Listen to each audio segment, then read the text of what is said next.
Don't worry, my friend. Happy birthday. I can wish you happy birthday in Arabic too. Eid Milad Saeed. Shukran Saeed. Do you know we celebrate Children's Day on 14th November? Oh really?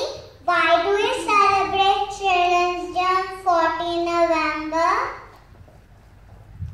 We celebrate Children's Day on 14th of November every year because it's Pandit Jawaharlal Nehru's birthday. He was the first Prime Minister of India. He loved children, so we celebrate his birthday as Children's Day.